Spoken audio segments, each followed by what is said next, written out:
ನಮಸ್ಕಾರ. ನನ್ನ ಎಲ್ಲ ಆಧ್ಯಾತ್ಮಿಕ ಬಂಧು ಮಿತ್ರರಿಗೆ ಅನಂತ ವಂದನೆಗಳು. ಸುಮಾರು ದಿನಗಳಿಂದ ಆಧ್ಯಾತ್ಮಿಕ ಒಂದು ಮಹತ್ವದ ವಿಷಯವನ್ನು ಹೇಳ್ತಾ ಬಂದಿದ್ದೀನಿ. ಇನ್ನು ಮುಂದೆ ಪ್ರತಿಯೊಂದರ ಬಗ್ಗೆ ನಿಮಗೆ ವಿಶ್ಲೇಷಣೆ ಹೇಗಿರ್ಬೇಕು ಅಂದ್ರೆ ಆ ವಿಷಯದ ಬಗ್ಗೆ ಸಂಪೂರ್ಣವಾಗಿ ಅರ್ಥಕೋಬೇಕು. ಯಾವುದೋ ಒಂದು ಸಬ್ಜೆಕ್ಟ್ ಅನ್ನು ನಾನು ತೆಗೆದುಕೊಂಡು ಬಂದು ನಿಮ್ಗೆ ಹೇಳ್ತಾ ಇದ್ದೀನಿ ಅಂದ್ರೆ ಅದು ಹೊರಗಿನ ವಿಷಯಗಳಿಗಿಂತ ನಾನು ಕಂಡುಕೊಂಡು ನಾನು ಆ ಧ್ಯಾನದ ಸ್ಥಿತಿಯಲ್ಲಿ ಅನುಭವಿಸಿದಂತ ವಿಷಯಗಳನ್ನು ಮಾತ್ರ ನಾನು ಹೇಳ್ತೀನಿ. ಬೇರೆದ್ದು ಗೊತ್ತಿರಲಾರ್ದು ನನಗೆ ಹೇಳಕ್ಕಾಗಲ್ಲ. ನಾನು ಗೊತ್ತಾಗಿರೋದಿಷ್ಟೇ ಆಧ್ಯಾತ್ಮಿಕದಲ್ಲಿ, ಯೋಗದ ನಿಯಮಗಳಲ್ಲಿ ಮತ್ತು ಜ್ಯೋತಿಷ್ಯ ಆಸ್ಟ್ರಾಲಜಿಯ ಪ್ರೆಡಿಕ್ಷನ್ ಅಲ್ಲಿ ಯಾವ ಗ್ರಹಗಳು ಎಲ್ಲಿದ್ದಾಗ ನಿಮ್ಮನ್ನ ಸೇವ್ ಮಾಡ್ತವೆ, ರಕ್ಷಿಸ್ತವೆ, ಒಳ್ಳೆಯ ಒಂದು ಆರೋಗ್ಯ, ಸೌಭಾಗ್ಯ, ವೃತ್ತಿಯಲ್ಲಿ ಬಡ್ತಿ, ವೈವಾಹಿಕ ಜೀವನದಲ್ಲಿ ಒಳ್ಳೆಯ ಸುಗಮ ದಾಂಪತ್ಯ ಎಲ್ಲ ಆಗ್ಲಿಕ್ಕೆ ಗ್ರಹಗಳದೇನು ಅನ್ನೋದನ್ನ ನಾನು ಹೇಳ್ತಾ ಹೋಗ್ತೀನಿ. ಈ ವಿಶ್ಲೇಷಣೆಯಲ್ಲಿ ಬರೀ ಜ್ಯೋತಿಷ್ಯ ತಿಳ್ಕೊಂಡ್ರೆ ಅಷ್ಟೇ ಅಲ್ಲ ಜೀವನ. ಆಧ್ಯಾತ್ಮಿಕದ ಕಡೆ ಹೋಗ್ಬೇಕಲ್ಲ, ನೆಮ್ಮದಿ ಕಡೆ ಹೋಗ್ಬೇಕಲ್ಲ. ನೆಮ್ಮದಿ ಯಾವಾಗ ನಿಮ್ಮಲ್ಲಿ ಆವರಿಸ್ತದೆ ಅಂದ್ರೆ ನೀವು ಪರಿಪೂರ್ಣ ಜ್ಞಾನದ ಸ್ಥಿತಿಯನ್ನ ಅರ್ಥಾಗ. ಯಾರು ಜ್ಞಾನಿ ಆಗ್ಬೇಕು ಅನ್ಕೊಂಡಿದಿರಲ್ಲ ಅವರು ಧ್ಯಾನ ಮಾಡ್ಬೇಕು ಫಸ್ಟ್, ಮತ್ತು ಪೂಜೆಯನ್ನ ಮಾಡಬೇಕು, ಮತ್ತು ಗ್ರಹಗಳ ಸ್ಥಿತಿಯನ್ನ ನೋಡ್ಕೊಂಡು ಪ್ರಯತ್ನ ಪೂರ್ವಕವಾಗಿ ನೀವು ಮಾಡಿದ್ದೇ ಆದಲ್ಲಿ ಖಂಡಿತವಾಗಿ ನೀವು ಒಳ್ಳೆ ಒಂದು ಜೀವನವನ್ನು ಸಾಗಿಸ್ತೀರಿ. ಈ ಅಖಂಡ ಭೂಮಂಡಲದಲ್ಲಿ ಮಾನವ ಜನ್ಮ ತೆಗೆದುಕೊಂಡದ್ದು ಎಲ್ಲಾ ಹರಿದಾಸರು, ಶರಣರು, ಪೂಜ್ಯರೆಲ್ಲ ಹೇಳೋಗಿದ್ದಾರೆ ಮಹಾನ್ ಪುಣ್ಯದ ಒಂದು ಜನ್ಮ ಅಂತ. ಇಲ್ಲಿ ನಮ್ಮ ಸಮಯವನ್ನ ಪ್ರತಿಯೊಬ್ರು ಯಾರು ಈ ವೀಕ್ಷಣೆಯನ್ನ ಮಾಡ್ತಾ ಇದ್ದೀರಲ್ಲ ಇದರ ಸದುಪಯೋಗ ಹೇಗಾಗ್ಬೇಕು ಅಂದ್ರೆ ನಾನು ಈಗ ಏನು ಮಾಡುತ್ತಿದ್ದೇನೆ ಪ್ರಶ್ನೆ. ಮನಸ್ಸಿನ ಒಳಗಡೆ ಆ ಕ್ರಿಯೆ, ನೆಕ್ಸ್ಟ್ ಹೊರಗಡೆ.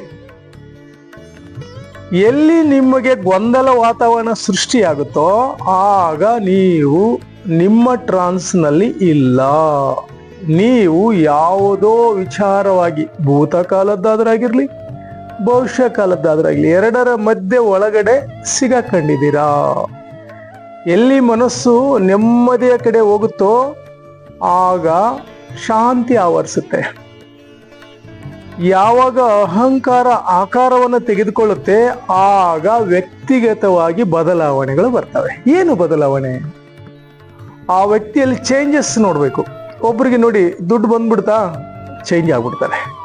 ಇನ್ನೊಬ್ಬ ವ್ಯಕ್ತಿಗೆ ಸಣ್ಣದಿದ್ರಿಂದ ಮೇಲೆ ಅಧಿಕಾರಿ ಬಡ್ತಿ ಆಗ್ಬಿಡ್ತಾ ಚೇಂಜ್ ಆಗ್ಬಿಡ್ತಾರೆ. ಇನ್ನು ಏನೇನೋ ಇದಾವೆ. ಅತ್ತೆ ಸೊಸೆಯಿಂದ ಹಿಡಿದು ತಂದೆ ಮಕ್ಕಳಿಂದ ಹಿಡಿದು ಎಲ್ಲರಿಗೂ ಬರ್ತಕ್ಕಂಥ ಈ ಒಂದು ಇದೆಯಲ್ಲ ಅಹಂಕಾರದ ಒಂದು ಫುಟೇಜ್, ಇದನ್ನು ತಿಳ್ಕೋಬೇಕು. ಅಜ್ಞಾನದ ಪರಮಾವಧಿ ಹೆಚ್ಚಾದಾಗ ಅಹಂಕಾರ ತನ್ನಿಂತಾನೆ ಸ್ಫೋಟಗೊಳ್ತದೆ. ನಾನು ಅಂತ ಬಂತು ಅಂದ್ರೆ ಹೋಯ್ತು, ಎಲ್ಲ ಹೋಯ್ತು, ಸಮಾಧಾನನೇ ಹೋಯ್ತು. ನಾನು ಅನ್ನೋದು ತೆಗೆದಾಗ ಹ್ಯಾಪಿನೆಸ್ ಕ್ರಿಯೇಟ್ ಆಗುತ್ತೆ. ನಮ್ಮನ್ನ ನಾವು ಅರಿತುಕೊಳ್ಳುವ ರೀತಿಯನ್ನ ಇನ್ನು ಮುಂದೆ ಕ್ಲಾಸ್ಗಳಲ್ಲಿ ಪರಿಪೂರ್ಣವಾಗಿ ನಿಮ್ಗೆ ಹೇಳ್ತಾ ಹೋಗ್ತೀನಿ. ಸುಮಾರು 5,000 ಜನರದ 10 ಗ್ರೂಪ್ಗಳು, ಒಂದೊಂದು ಗ್ರೂಪಲ್ಲಿ 600 ಜನ ಇದ್ದಾರೆ. ವಾಟ್ಸಪ್ ಗ್ರೂಪ್ಗಳಲ್ಲಿ ಒಂದೊಂದು ಜನ 500 ಇದ್ದಾರೆ. ಈ 5,000 ಜನ ಸರಿಯಾದ ಒಂದು ಪರಿಪೂರ್ಣತೆಯಿಂದ ಇದನ್ನ ಕಲಿಬೇಕು ಅನ್ನೋದೇ ಈ ಒಂದು ಉದ್ದೇಶ ನಂದು ಸ್ಪಿರಿಚುವಲ್ದು. ಈ 5,000 ಜನ ಈ ಚಾನೆಲ್ ನೋಡಿದ ಮೇಲೆ, ಈ ಯೂಟ್ಯೂಬ್ ಚಾನೆಲ್ ನೋಡಿದ ಮೇಲೆ, ಗುರುಜಿಯವರು ಮಾತು ಕೇಳಿದ ಮೇಲೆ ಏನೋ ಸಮಾಧಾನ ಅನಿಸ್ತಾ ಇದೆ, ಜ್ಯೋತಿಷ್ಯವನ್ನ ಕೇಳಿದ ಮೇಲೆ ಏನೋ ಒಂಥರ ಪಾಸಿಟಿವ್ ಅನಿಸ್ತಾ ಇದೆ ಅಂತ ಅನಿಸಿದ್ರೆ ಮಾತ್ರ ಕಂಟಿನ್ಯೂ ಆಗಿ. ಇಲ್ಲ ಅಂದ್ರೆ ಟೈಮ್ ವೇಸ್ಟ್ ಮಾಡ್ಕೋಬೇಡಿ. ಸುಮಾರು 5,000 ಜನರ ಗ್ರೂಪ್ಗಳಿದಾವೆ. ಯಾರಾದ್ರೂ ಬೇಡ ನನಗೆ ಇಂಟ್ರೆಸ್ಟ್ ಇಲ್ಲ ಅಂದ್ರೆ ಆ ಗ್ರೂಪ್ನಿಂದ ಹೊರಗೆ ಹೋಗ್ಬಿಡಿ. ನಾನು ಎಲ್ಲರೂ ಕಲೀಲಿ ಅನ್ನೋ ಉದ್ದೇಶಕ್ಕೆ ಆ ಗ್ರೂಪ್ಗಳಲ್ಲಿ ಆ್ಯಡ್ ಮಾಡಿದ್ದೀನಿ. ಇನ್ನು ಮುಂದೆ ಸರಿಯಾದ ರೀತಿಗಳಲ್ಲಿ ಹೇಳ್ತಾ ಹೋಗ್ತೀನಿ, ಅದನ್ನು ಫಾಲೋ ಮಾಡಿ. ಪ್ರತಿಯೊಂದಕ್ಕೂ ಅದರದೇ ಆದ ಯಾವ ವಿಷಯವನ್ನು ನೀವು ತೆಗೆದುಕೊತೀರೋ ಅದರದಾದ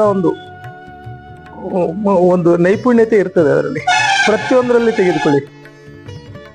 ಯಾವುದರಲ್ಲಿ ಏನನ್ನ ಕಲಿತೀವೋ ಅನ್ನೋದಕ್ಕಿಂತ ನನ್ನಲ್ಲಿ ಸಮಾಧಾನ ಇದೆಯಾ, ನೆಮ್ಮದಿ ಇದೆಯಾ ಅನ್ನೋದು ಮುಖ್ಯ. ನೆನ್ಪಿಟ್ಕೊಂಬಿಡಿ. ನಿಮ್ಮ ಗ್ರಹಗತಿಗಳ ವರ್ತನೆಗಳು ಇದೆ, ಅದ್ರ ಜೊತೆ ಆಧ್ಯಾತ್ಮ ಇದ್ದಾಗ ಗ್ರಹಗತಿಗಳಲ್ಲಿ ವೇರಿಯೇಷನ್ ಆಗೋದನ್ನ ಶಾಂತಗೊಳಿಸಬಹುದು. ಇಲ್ಲ ಅಂದ್ರೆ ಅದರ ಫುಟೇಜ್ ಹೆಚ್ಚಾಗಿ ನಿಮ್ಮಲ್ಲಿ ಅಸಂತೋಷ ಹೆಚ್ಚಾಗಿ ಆರೋಗ್ಯ ದೃಷ್ಟಿಯಿಂದ, ಆರ್ಥಿಕ ದೃಷ್ಟಿಯಿಂದ ಎಲ್ಲ ಕಡೆನೂ ನಿಮ್ಮ ಗೊಂದಲಮಯ ವಾತಾವರಣ ಸೃಷ್ಟಿಯಾಗುತ್ತೆ. ಪುಣ್ಯಕ್ಷೇತ್ರಗಳ ದರ್ಶನದಿಂದ ಎನರ್ಜಿ ಹೆಚ್ಚಾಗುತ್ತೆ, ಪಾಸಿಟಿವ್ ಎನರ್ಜಿ ಹೆಚ್ಚಾಗುತ್ತೆ. ಭಗವಂತನ ಆ ಸನ್ನಿಧಿಗೆ ಹೋಗಿ ಬಂದಾಗ ನಿಮಗೆ ಗೊತ್ತಿಲ್ಲದೋ ಎಷ್ಟೋ ನೆಗೆಟಿವಿಟಿಗಳು ಹೊರ ಹೋಗ್ಬಿಡುತ್ತೆ. ಒಂದನೇದು. ಎರಡನೇದು, ನಿಮ್ಮ ಜಾತಕದಲ್ಲಿ ಬುಧ ದಶೆ, ಗುರು ದಶೆ, ಶುಕ್ರ ದಶೆ ನಡೆದಾಗ, ಭುಕ್ತಿಗಳಲ್ಲಿ ಅಂತರ್ಭುಕ್ತಿಗಳಲ್ಲಿ ಬುಧ ಗುರು ಶುಕ್ರ ಇದ್ದಾಗ ಪುಣ್ಯಕ್ಷೇತ್ರಗಳ ದರ್ಶನ ಮಾಡ್ತೀರಿ.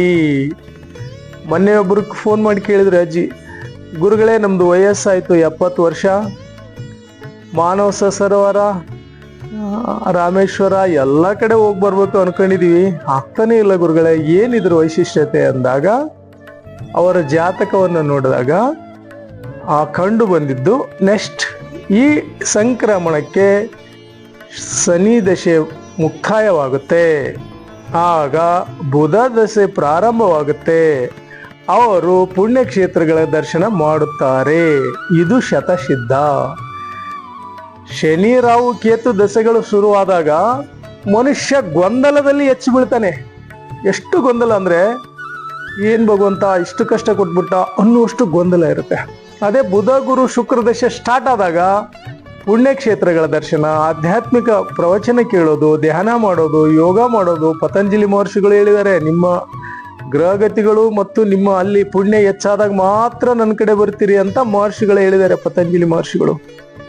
ಹಾಗೆ ಗ್ರಹಗತಿಗಳು ಪರಿವರ್ತನೆಯಾಗಿ ಮೂವ್ ಆದಾಗ ನಿಮ್ಮ ಜೀವನದಲ್ಲಿ ಗ್ರಹಗಳ ಮೇಲೆ ಪರಿಣಾಮ ನಿಮ್ಮ ಜೀವನವನ್ನು ಆವರಿಸ್ತದೆ. ನಾಳೆ ದಿನ ಮುಂದಿನ ಒಂದು ಕಾರ್ಯಕ್ರಮದ ಬಗ್ಗೆ ಮಾತಾಡ್ತೀನಿ. ಓಕೆ, ನಮಸ್ಕಾರಗಳು.